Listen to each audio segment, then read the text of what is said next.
Согласно Библии, Исааку было 37 лет, когда умерла его мать Сарра. Поскольку Исааку было 37 лет, когда умерла его мать, и ему было 37, когда родилась Ревекка. Что? Откуда ты это взял? Ревекка родилась, когда умерла Сара? Откуда ты это взял? Ты дал ссылки на все остальное, шейх, а где ссылки на это? О, их нет. Ты сам это придумал, хотя, возможно, и не сам, но услышал это от других людей, которые это придумали. Но в этом-то и суть. Вы, ребята, придумываете ложь, а затем вы все разделяете эту ложь, заявляя, что уважаете пророков и одновременно лжете о них.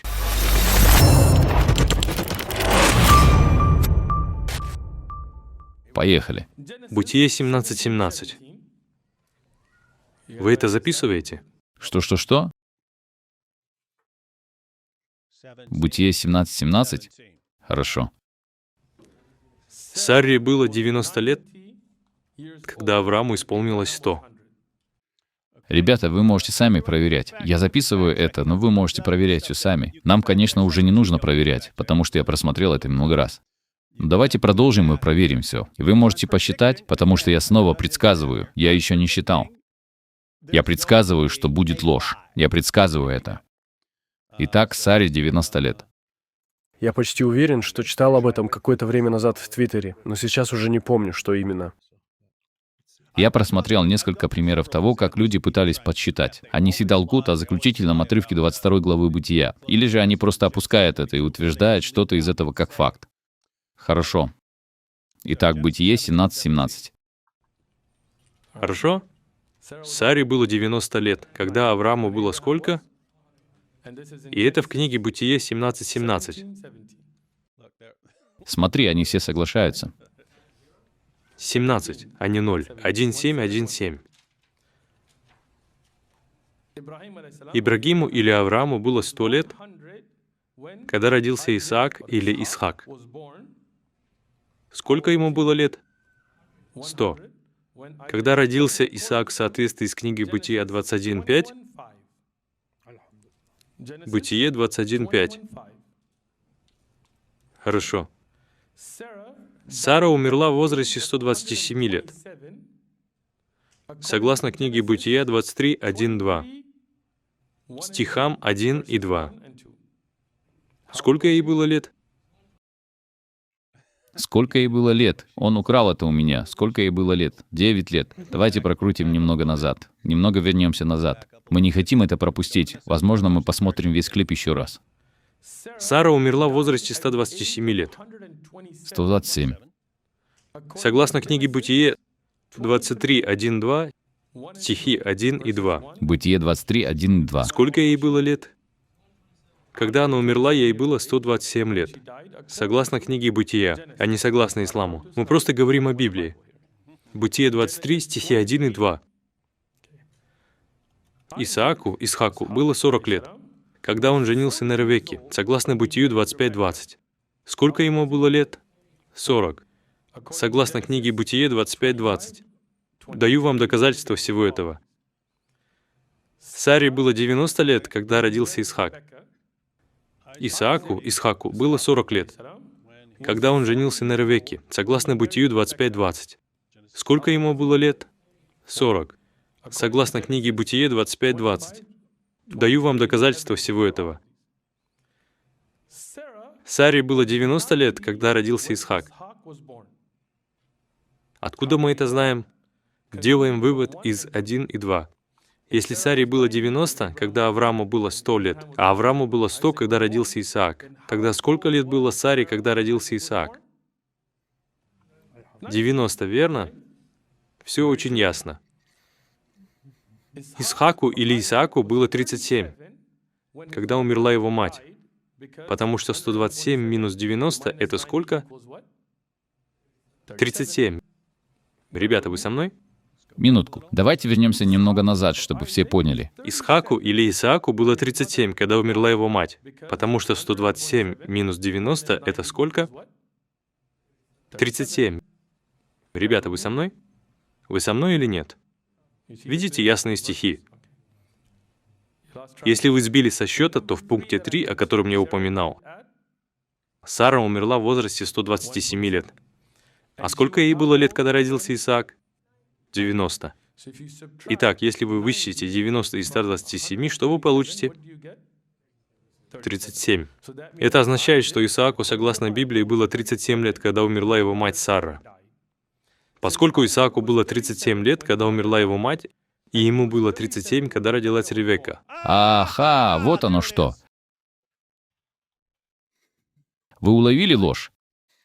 Все это уловили? Хорошо. Теперь обратите внимание, он называет источники. Я говорю это, потому что они так поступают. Они делают это для людей, которые слишком доверчивы или слишком глупы, чтобы на самом деле понимать все. Какой последний стих он упомянул? Он этого не сделал, в том-то и дело. В том-то и дело, что он только что заявил об этом. Какой лжец.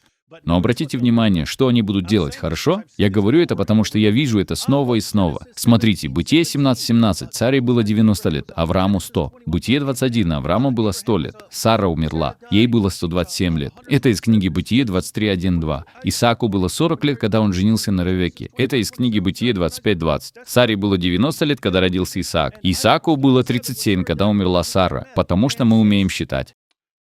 И с тех пор, как родилась Ревекка, когда умерла Сара, вот как мы... Подождите, что?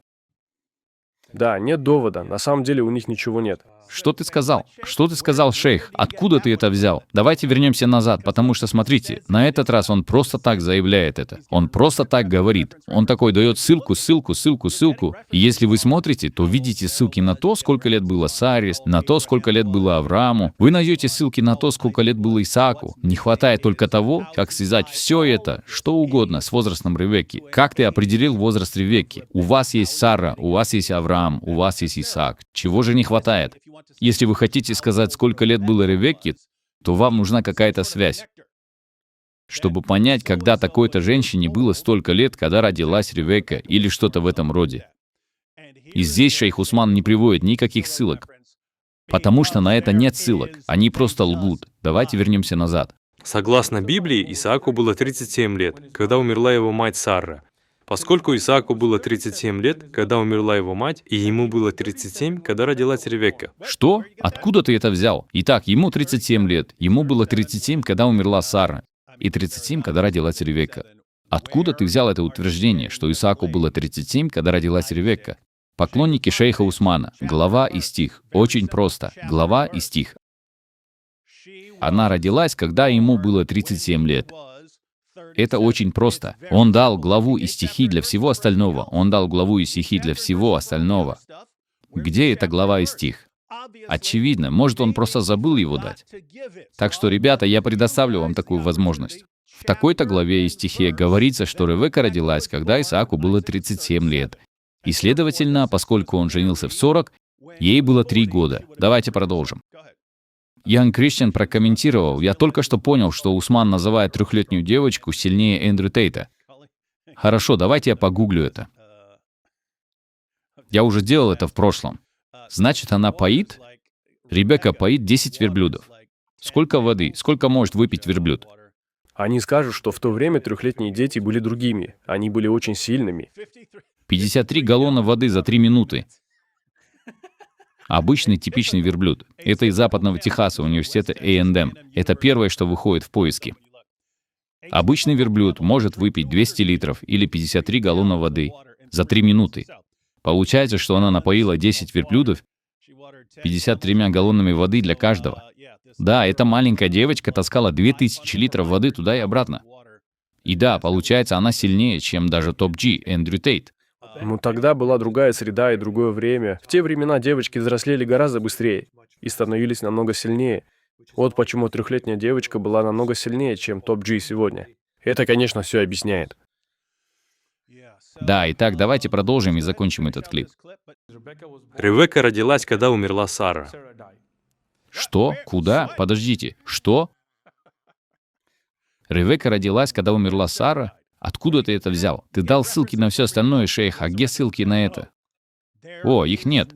Ты сам это придумал, хотя, возможно, и не сам, но услышал это от других людей, которые это придумали. Но в этом-то и суть. Вы, ребята, придумываете ложь, а затем вы все разделяете эту ложь, заявляя, что уважаете пророков и одновременно лжете о них. Давайте поймаем этого человека на лжи. Исааку было 37 лет, когда умерла его мать, и ему было 37, когда родилась Ревекка. Упс, никаких ссылок. Верно? Потому что Ревекка родилась, когда умерла Сара.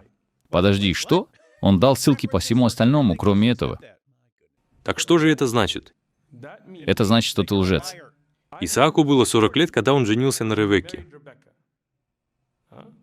Сколько ему было лет, когда она родилась? 37. Он женился на ней в 40 лет. Где была ссылка на то, что она родилась, когда ему было 37? Где это было? О да, ты все это выдумал. Итак, сколько было Ревекке? 3 года. Смотрите, они все повторяют 3 года, 3 года. На основании чего? На основании лжи шейха Усмана. Но позвольте мне немного вернуться назад. Давайте посмотрим, к какому выводу он пришел.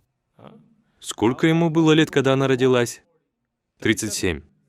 Он женился на ней в 40 лет, да? Так сколько же Ревекке было тогда лет? 3 года.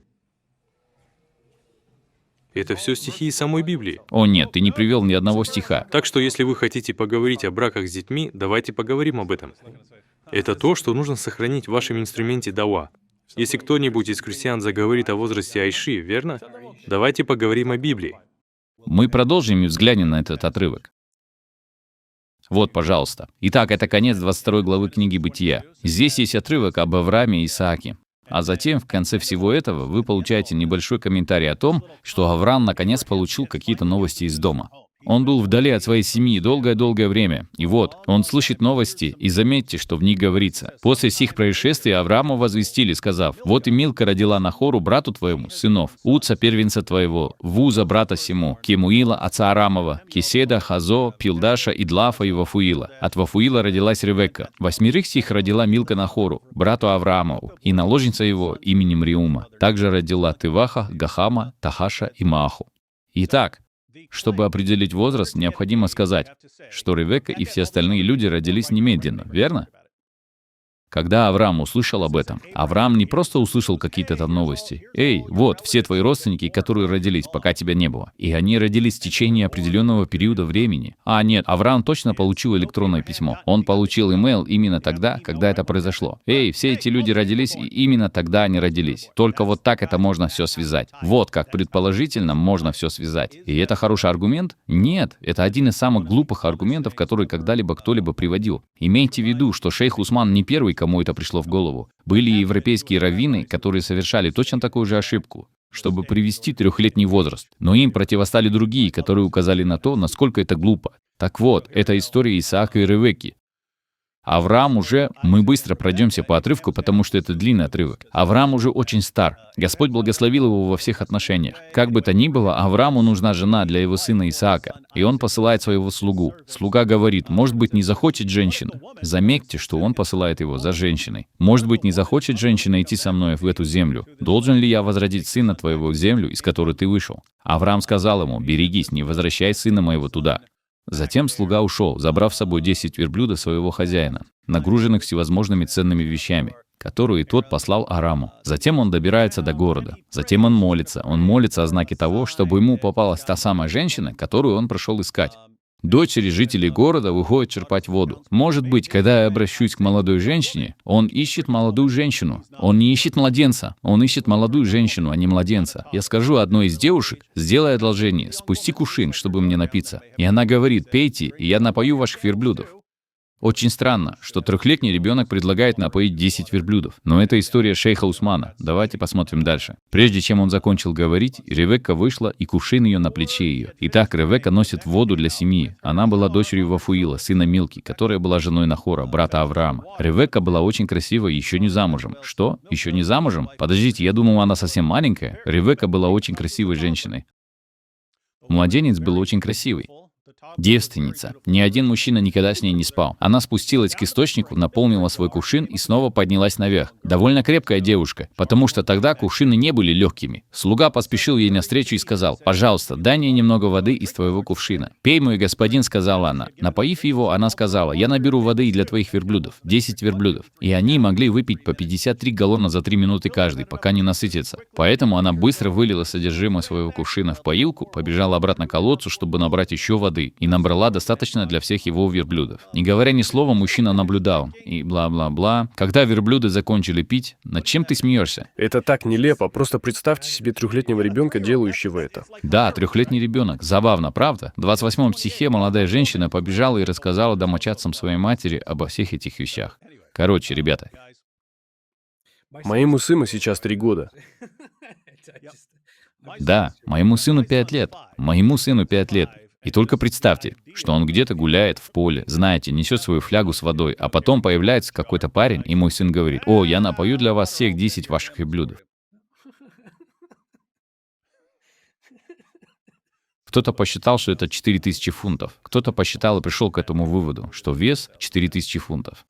Таким образом, у вас нет никаких признаков, даже отдаленных, того, что вы имеете дело с 3-летним ребенком. Шейх Усман утверждает это, и все они используют одно и то же глупое, абсолютно лживое утверждение, что как раз в тот момент, когда Авраам услышал новости из дома, именно тогда Ревекка и выскочила из материнской утробы, именно тогда это и произошло. Самое глупое утверждение из всех.